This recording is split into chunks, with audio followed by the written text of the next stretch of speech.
예수를 믿는 사람들은 주변에 어떤 일들이 일어나거나 어떤 사건이 생길 때 또 그런 것을 보고 들을 때 이해하고 깨닫고 분별할 수 있어야 합니다. 지구촌에서 일어나는 수많은 일들을 우리가 지금 겪고 가까운 나라 일본에서 또 재앙이 일어날 것 같은 조짐이 있는 것을 보면서 일본 국민들뿐만 아니라 주변 여러 나라 사람들이 불안해하고 있는 것도 사실입니다. 전쟁이 사방에서 일어나고 있고 핵에 대한 위협 때문에 사람들이 불안해하고 있는 것도 사실입니다. 그런데도 수많은 사람들은 하나님이 계시지 않는 것처럼 살아가고 있습니다.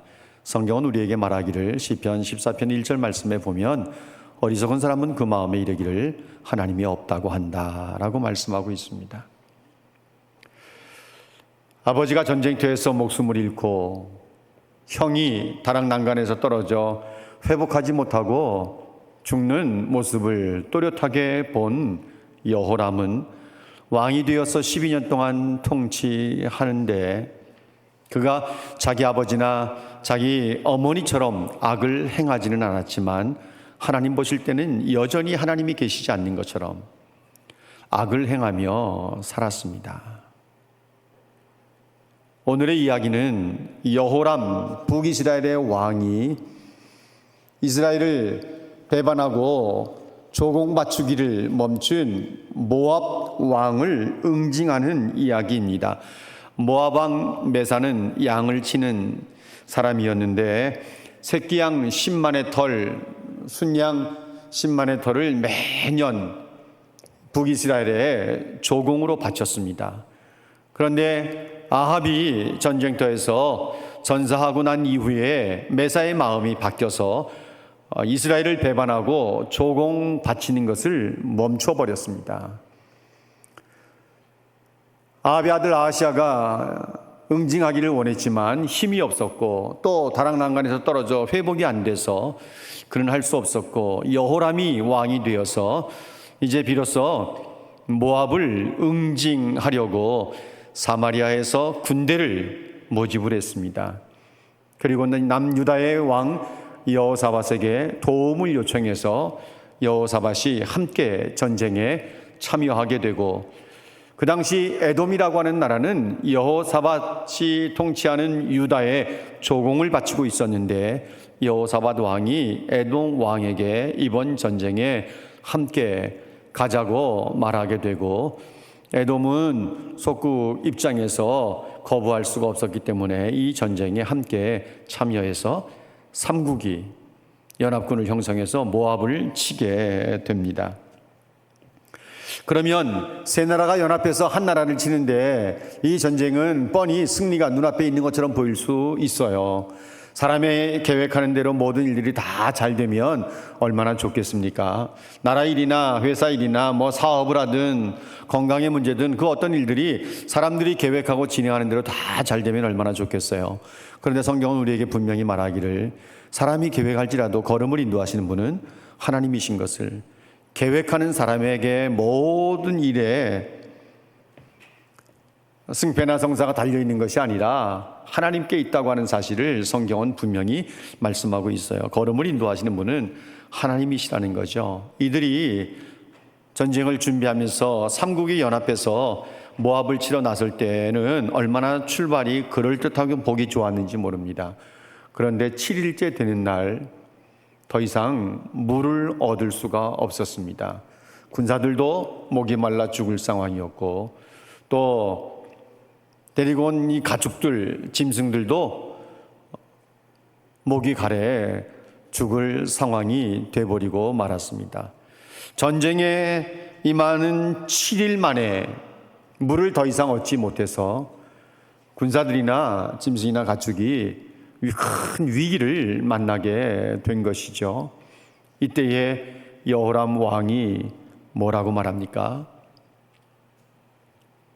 여호와께서 이 세 왕을 불러 모아 모압의 손에 넘기시려고 한다. 이렇게 말합니다. 여러분 한번 생각해 보세요. 재미난 것은요, 여호람이 여호사밧에게 도움을 요청하는데 여호사밧은 이미 모압과 한번 전쟁에서 승리한 경험을 가지고 있어요. 또 이전에 자기 아버지가 전쟁에 나갈 때 함께 아람과의 전쟁에도 나간 경력을 가지고 있기 때문에 전쟁에 있어서만큼은 여호사밧 왕이 여호람 자신보다는 많은 경험도 있고 전략도 가지고 있을 것이라고 생각해서 어느 길로 올라가면 좋겠습니까? 라고 물었을 때 여호사밧은 에돔 길로 가자고 길을 제시합니다. 그래서 그 길로 들어선 거예요. 그런데 결국은 7일 만에 더 이상 물을 얻을 수 없는 위기를 만나게 된 것이죠. 여러분, 여호람이 이 전쟁할 때 하나님께 묻지 않은 것은 말할 필요가 없습니다. 그런데 유다의 여호사밧 왕은 믿음을 가진 사람이고 또 기도의 사람이라고도 알려져 있고, 역대하 20장에 있는 말씀처럼 모압이 암몬과 더불어서 연합군을 형성해서 유다를 쳤을 때 어떻게 할 줄도 알지 못하고 방법도 알지 못하고 능력도 없다고 하면서 주님만 바라본다고 하며 이 백성들과 함께 금식해서 이 전쟁을 승리로 만들었던 경험을 가진 사람이 여호사밧이에요. 그러면 전쟁에 있어서만큼은 하나님께 물어야 된다는 사실을 누구보다도 잘 알고 있었던 거죠. 여호사밧도 묻지 않고 이 전쟁에 참여합니다. 그러니까 여호사밧 왕도 이 세국이 연합을 이루어서 모압을 치는 일에 하나님을 패싱한 거예요. 하나님을 안중에 두지도 않았습니다. 그리고 나가서 7일 동안 이제 전쟁에 가는 길에 모압 땅에 들어서자마자 물을 더 이상 얻지 못하게 된 것이죠. 생각지 못한 고난이나 위기를 만나게 될 때 어떤 반응을 보이느냐는 것이 정말 중요합니다. 왜냐하면 성도들이 위기를 만나고 고난을 당할 때 보이는 반응이 혹은 태도가 그 사람의 진짜 모습이기 때문에 그렇습니다. 모든 일들이 다 잘 되고 형통하는 것처럼 막힌 것이 없게 생각이 될 때는 걱정될 게 없는 거죠. 그러나 위기를 만나면 진짜 모습이 나오는 거예요. 이때 여호람이 하는 이야기 좀 들어보세요. 10절 말씀에 보시면 말씀을 드렸던 것처럼 여호와께서 이 세 왕을 불러 모아 모압의 손에 넘기려 하신다, 이렇게 말합니다. 여러분, 이 말씀을 좀 주목해 보세요. 첫 번째 뱉은 말씀이 슬프다, 이렇게 말합니다. 슬프다. 여호람은 출발이 너무 스무스하게 잘 진행이 됐는데 물이 없어 위기를 만난 상황에서 왕으로서 할 수 있는 일이 아무것도 없는 거예요. 물 어디서 공급해 오는 능력이 있다면 얼마나 좋겠습니까? 여호람이 아무것도 할 게 없는 거예요. 할 수 있는 것이 없는 거예요. 그래서 그 입에서 나온 첫 번째 반응이 슬프다 하는 것이었습니다. 탄식이죠. 여호와께서 우리 세 왕을 불러 모아 모압의 손에 넘기려 하신다. 여호와라고 하는 이름을 사용하긴 하고 또 여호와를 생각을 하기는 했지만 그가 하나님께 도움을 구할 만한 신앙이 있었던 것은 아닙니다. 하나님께 묻지도 않고 전쟁을 벌인 것에 대한 회개의 마음을 가지고 있었던 것도 결코 아닙니다. 그냥 이 위기를 만날 때 하나님의 이름을 들먹이는 거예요. 여호와께서 우리 세 왕을 불러 모아서 모압의 손에 넘기려 하신다. 이 부분에 여러분 주목해야 합니다. 생각해 보세요. 하나님께서 이 세 왕을 불러 모았습니까? 아니요. 여호람 자기가 하고 싶은 대로 한 거예요. 하나님께서 세 왕을 불러 모아서 모압을 치라고 말씀하신 적 없어요. 여호람이 조공을 끊어버린 모압을 괘씸히 여겨서 보복하려고 군대를 모집을 했고 여호사밧 왕에게 도움을 청했고 여호사밧이 에돔 왕을 불러서 함께 이 전쟁에 참여하게 된 것이지 하나님께서 불러 모으신 적이 없어요. 하나님의 뜻을 물어본 적이 있습니까? 하나님께 도와달라고 기도한 적이 있습니까? 여호람은 전혀 그런 일이 없어요. 자기 의지대로 한 거예요. 하고 싶은 대로 한 것이죠. 그런데 막상 위기를 만나고 물이 없어 사람이든 짐승이든 죽게 될 상황을 만나게 되니까 이 모든 책임을 누구에게 돌리는 거예요? 하나님께 돌리는 거예요. 여호와께서 우리 세 왕을 불러 모아서 모압의 손에 넘기려 하신다. 이거야말로 불신앙의 극치입니다. 여호람은 연합군이 이런 위기를 만나게 된 것이 우연이라고 생각을 하지 않고 하나님께서 우리에게 벌을 내리시는 것이라고 생각했을런지도 모르겠습니다. 여러분, 위기를 만날 때 하나님을 원망하는 사람들은 어리석은 사람들이에요. 성경에서는요, 미련한 사람이라 이렇게 말해요. 여러분, 잠언 19장 3절 말씀을 한번 보십시오. 사람이 미련함으로 자기 길을 굽게 한다는 거예요. 그러니까 선택은 잘한 것 같고 일도 잘 진행이 되는 것 같은데 막상 가는 것 보면 잘못된 길로 간다는 거예요. 이 사람이 미련하기 때문에 하나님께 도움을 구하지도 않고 그때 보이는 반응이 뭐예요? 하나님을 향한 원망한다는 거예요. 여호람의 모습이 이 말씀에 대비될 수 있는 것입니다. 이때 여호사밧이 뭐라고 말하는지 보세요.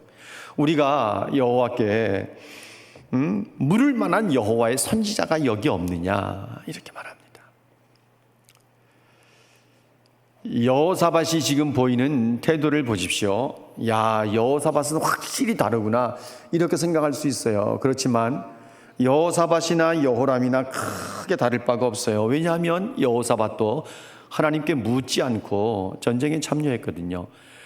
오래전에 아합이 전쟁에 함께 동참해달라고 요청할 때도 하나님께 묻지 않고 가서 선지자에게 무섭게 책망을 들었던 사람이 여호사밧이에요. 그런데 아무리 사돈관계라 하더라도 여호람이 요청했을 때 여호사밧이 이번에도 하나님께 묻지 않고 그냥 자기 생각대로 가는 거예요. 그리고 막상 위기를 만나니까 하나님을 찾는 어리석음을 범하고 있는 거죠.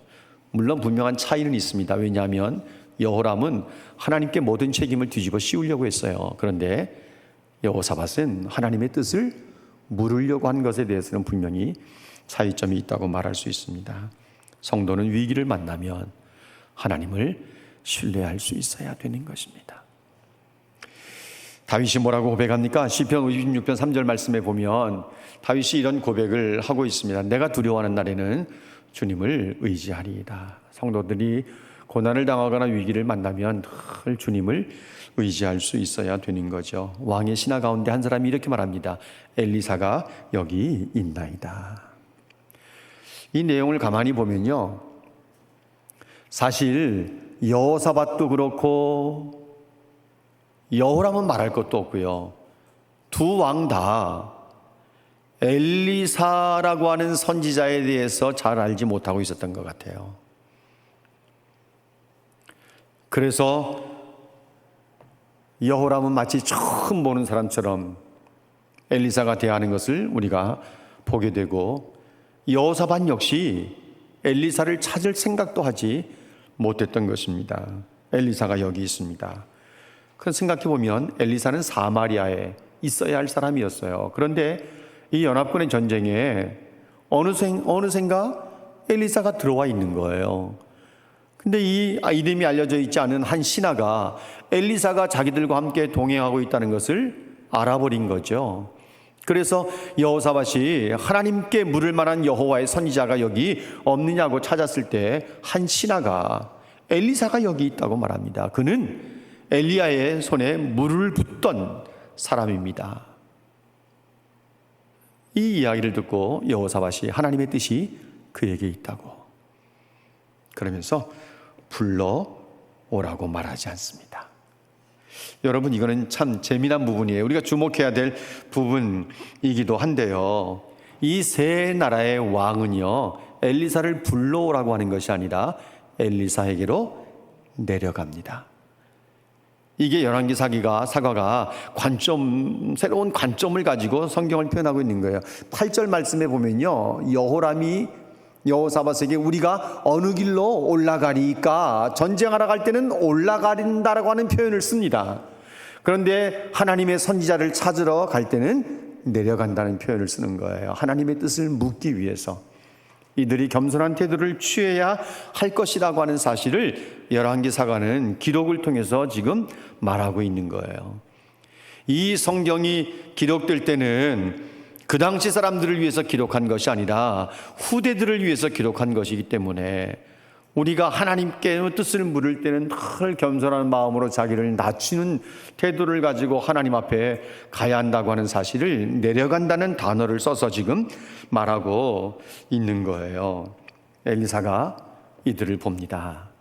여호람을 보면서 당신이 나랑 무슨 상관이 있습니까? 이렇게 말합니다.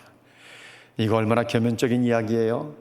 왕의 체면을 그냥 어떻게 보면 묵사발을 만드는 거예요. 당신과 나와 무슨 상관이 있습니까? 왜 내게 왔습니까? 당신의 아버지 선지자에게로 가지. 당신의 어머니가 섬기는 선지자에게로 가지. 바알과 아세라 신을 섬기는 선지자들을 찾아가지 왜 내게 왔습니까? 이렇게 엘리사가 비난하고 책망하는 거예요. 왜 내게 왔습니까? 당신과 나랑 무슨 상관이 있습니까? 그러면서 덧붙이는 말이, 이때 여호람이 똑같이 말해요. 그렇지 않습니다. 여호와께서 우리 세 왕을 불러서 모압의 손에 넘기려 하십니다. 14절 말씀에 보면 여호람이 이렇게 말합니다. 내가 여호와께서 살아계심을 두고 맹세하는데 여호사밧 왕의 체면을 보지 않았더라면 당신과 나는 아무 상관이 없습니다. 내가 당신 얼굴을 보려고도 하지 않았을 것입니다. 그러면서 15절 말씀해 보세요. 검은 고 탈 수 있는 사람을 데려오십시오. 검은 고 타는 사람이 와서 검은 고를 탈 때 하나님의 손이 엘리사 위에 있더라. 여기서 손이라고 하는 것은 능력을 말합니다. 여호와의 능력이 엘리사에게 임한 거죠. 그리고 그가 하나님의 말씀을 받아서 말하기 시작합니다. 16절 말씀에 보면 하나님께서 말씀하시기를 이 골짜기에 개천을 많이 파라고 했습니다. 그러면서 17절, 18절 말씀을 우리가 주목해 봐야 합니다. 여러분들은 바람도 보지 못하고 비가 내리는 것도 보지 못하겠지만 이 골짜기에 물이 가득해서 사람과 가축과 짐승이 다 마시게 됩니다.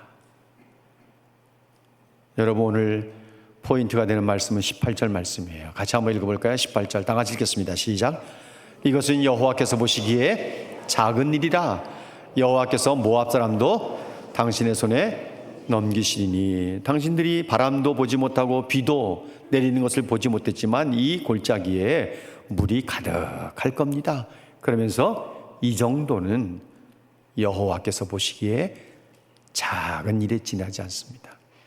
여기 작은 일이라는 이 단어는요, 가볍다, 쉽다 이런 뜻을 가지고 있는 거예요. 이 정도 바람도 없고 비도 내리는 것을 보지 못하겠지만 이 개천에 물이 가득하게 될 텐데 이 정도는 하나님께 어려운 일이 아닙니다. 쉬운 일입니다. 이렇게 지금 말하고 있는 거예요. 그것만 말하는 것이 아니라 하나님께서 모압도 당신의 손에 넘기셨습니다. 그러면서 19절 말씀에 당신들이 모압에 들어가서 모압 땅을 초토화시키게 될 것입니다. 이라는 거예요. 군사들이 그 골짜기에 개천을 많이 팝니다. 아침에 20절 말씀 주목해 보실래요? 20절 말씀을 한번 보시면 아침이 되어서 아침 소재를 드릴 때쯤 됐는데 에돔 쪽에서부터 그냥 물이 콸콸콸콸콸 오는 거예요. 그러면서 이 모압 땅의 골짜기에 판 개천에 물이 가득하게 된 것입니다. 하나님의 약속이 얼마나 신속하게 이루어지는지 선지자의 입에서 하나님께서 이 개천을 많이 파라고 말씀하셨고 이 골짜기에 물이 가득해서 사람과 가축과 짐승들이 마시게 된다는 말이 떨어지기가 무섭게 얼마 되지 않아서 그날 밤을 지나면서 에돔에서부터 물이 옮겨와서 이 모압 땅 골짜기에 가득하게 된 거예요. 여러분, 우리가 이런 내용을 보면 하나님께서 하시는 일은 참 쉬운 거예요. 이것이 성경 전체의 흐름이기도 합니다. 하나님께 어려운 일이 없어요. 하나님께는 사실 모든 일이 쉬운 것입니다. 나이 100세가 된 아브라함에게 하나님께서 말씀하지 않습니까? 그가 99세가 되었을 때 내년 이맘때 내 아내 사라에게 아들이 있을 것이다. 아이고 하나님, 아들이 있다니까. 정말 그 이름에 이삭을 낳았지 않습니까? 이스라엘 백성을 이끌고 출애굽한 이스라엘 백성들이 모세가 이스라엘 백성들이 불평과 원망을 쏟아놓습니다. 고기 먹고 싶다는 거예요. 하나님께 이 사실을 말씀을 드리는데 하나님께서 코에서 냄새가 나서 싫어할 때까지 1개월 동안 고기를 주어 먹게 하겠다고 하니까 모세가, 그렇게 믿음이 있다고 생각한 모세가 펄쩍 뛰면서, 하나님 무슨 말씀이십니까? 나와 함께 걸음을 걷는 사람이 지금 장정만 60만 명입니다. 우리가 가지고 온 소와 소떼와 양떼를 잡은들 족하며 홍해에 이 바다의 물고기를 잡은들 이 백성들이 원하는 대로 고기를 주워 먹게 할 수 있겠습니까? 하나님께서 뭐라고 말씀하세요? 여호와의 손이 짧아졌느냐? 내 말이 이루어지는 것을 네가 보리라. 결과는 우리가 너무나 잘 압니다. 예레미야 32장에 하나님께서 뭐라고 말씀하세요? 하나님께 능치 못한 일이 없는 거예요. 할 수 없는 일이 없는 거예요. 모든 것은 다 할 수 있어요. 하나님께서 할 수 없는 일이 있습니까? 없어요. 모든 일이 다 쉬운 거예요. 그분께는 어려운 일이 없는 거예요. 하나님께서 이 개천에 이 골짜기 물이 가득하게 될 것이다. 뿐만 아니라 모압을 너희에게 넘기실 것이라고 말씀하시는 것을 우리가 보게 되지 않습니까? 여러분, 여호람이 뭐라고 말했어요? 여호와께서 우리 세 왕을 불러 모아서 모압의 손에 넘기려고 하신다고 하는 것이 여호람의 판단이었습니다. 그런데 하나님께서 엘리사를 통해서 행하신 일은 이들에게 필요한 물을 가득하게 보내셔서 군사든 가축이든 짐승이든 다 먹고 마시도록 충분하게 만들어 주셨습니다. 누가 보더라도 어려운 상황이고 누가 보더라도 위기예요. 그런데 우리가 여기서 분명하게 배워야 할 것은 이런 성경의 내용들을 보면 우리에게 믿음이 쑥쑥쑥 생겨나야 돼요. 정말 우리에게는 어렵게 생각되고 우리에게는 불가능하게 생각되고 도저히 못할 것 같은 일이라 할지라도 하나님께는 어려운 일이 없다는 것을 분명히 우리가 말씀을 통해서 보니까 내 문제도 하나님께 맡기면 하나님께서 해결하실 것이라고 하는 믿음이 우리 속에 생겨야 돼요. 그리고 그 믿음이 생기면 실제로 하나님을 신뢰하고 모든 일을 하나님께 위탁할 수 있어야 돼요. 하나님께 어려운 일이 없어요. 그것이 오늘 말씀 제목이지 않습니까? 하나님께는 어려운 일이 없어요.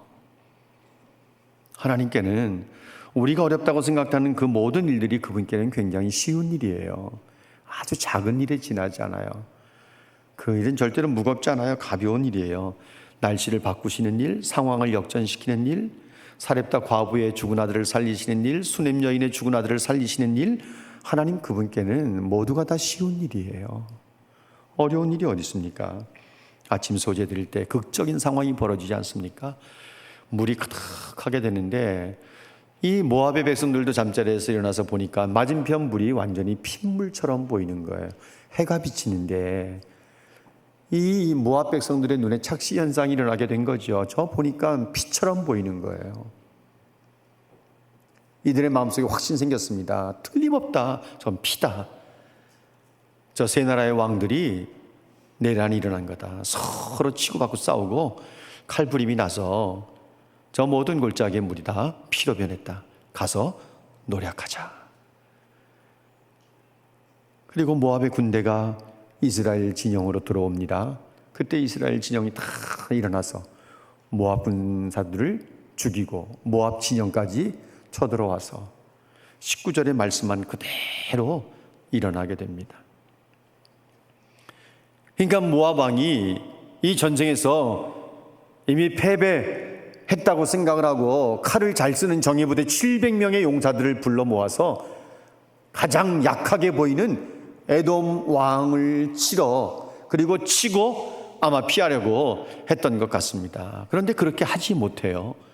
그러니까 모압 왕이 자기의 뒤를 이어서 왕이 될 장남을 불러오게 해서 자신들이 모압 사람들이 섬기는 그모스라고 하는 신에게 이 아들을 잡아서 죽이고 각을 떠서 불로 태워 번제로 바치게 됩니다. 이방인들은 제사를 드릴 때 특히 모압 사람들은 자신들이 섬기는 그모스라고 하는 신이 자식을 제물로 드리는 것을 좋아한다고 생각해서 가정의 위기를 만나거나 나라의 위기를 만나면 자식을 제물로 드리는 일들이 심심찮게 있었습니다. 심지어 유다 땅에서도 그런 일이 있었으니까요. 이스라엘 백성들이 이 모습을 보면서 경악을 합니다. 경노함이 임했다. 27절 말씀에 보면 이스라엘에게 크게 경노함이 임했다. 이것을 모압의 신 그노스가 이스라엘 백성들을 두렵게 했다 혹은 진노하게 했다 이렇게 말할 수 있는가? 모압의 신 그노스는 그런 일을 할 수가 없는 신이니까 하나님께서 그러면 이스라엘 백성들에게 경노하게 만드셨다는 말인가? 사실 이 27절 말씀이요, 해석에 굉장한 어려움이 있습니다. 이스라엘에게 크게 경노함이 임했다는 것을 새 번역에서는 크게 당황한 것으로 번역을 했습니다. 아니, 어떻게 자식을, 그것도 왕위를 이어받을 장남을 제물로 삼아서 번제로 드린단 말인가? 이스라엘 백성들이 너무너무 당황해서 한편으로는 두렵기도 하고 떨리기도 하고 당황하기도 하고 이러면서 이 전쟁터에서 세 나라 군사가 다 고국으로 돌아가 버리고 말았다. 이런 해석이 가장 성경의 바른 해석에 가까운 것으로 우리는 생각을 합니다. 이 가운데서 우리가 분명하게 볼 수 있는 것은 이 모압 왕의 가증한 행동을 통해서 이스라엘 백성들에게 두려움이 생겼던 당황하는 것이 생겼든 간에 하나님께서 모압 왕을 치고자 하는 아합 왕가를 다스리시는 하나의 방법이라고 우리가 볼 수 있는 것입니다. 여러분, 우리가 아는 것은 분명히 하나님께서는 엘리사를 통해서 모압을 넘겨주셨다고 했고 모압을 이 연합군이 완전히 초토화시킬 것에 대해서 말씀을 하셨습니다. 그래서 승리를 주시긴 주셨어요. 연합군에게 승리를 주기는 주셨어요.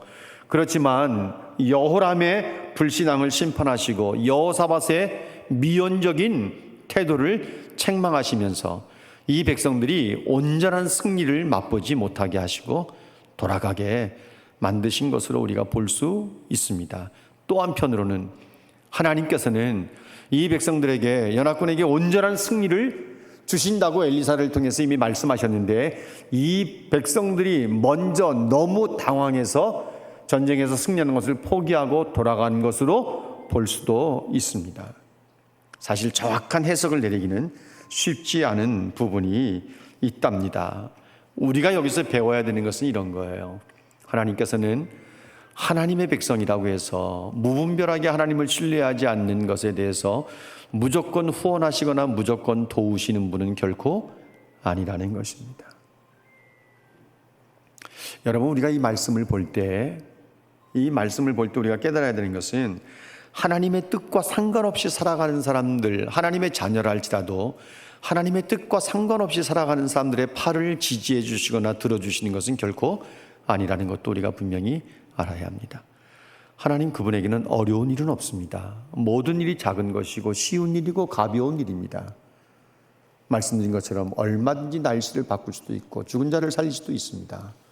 하지만 하나님께서 우리들에게 원하시는 것은 바로 이런 것입니다. 하나님을 신뢰하는 것입니다. 하나님께 모든 걸 맡기는 것입니다. 그리고 하나님께 묻고 하나님께 위탁하고 살아가는 것입니다. 거듭 말씀드리지만 하나님께는 모든 것이 쉽습니다. 그분에게는 어려운 일이 없습니다. 그분을 신뢰하고 그분을 사랑하고 그분께 위탁함으로 하나님의 역사를 맛보며 살아가는 하나님의 백성들이 되시기를 주님의 이름으로 축복합니다.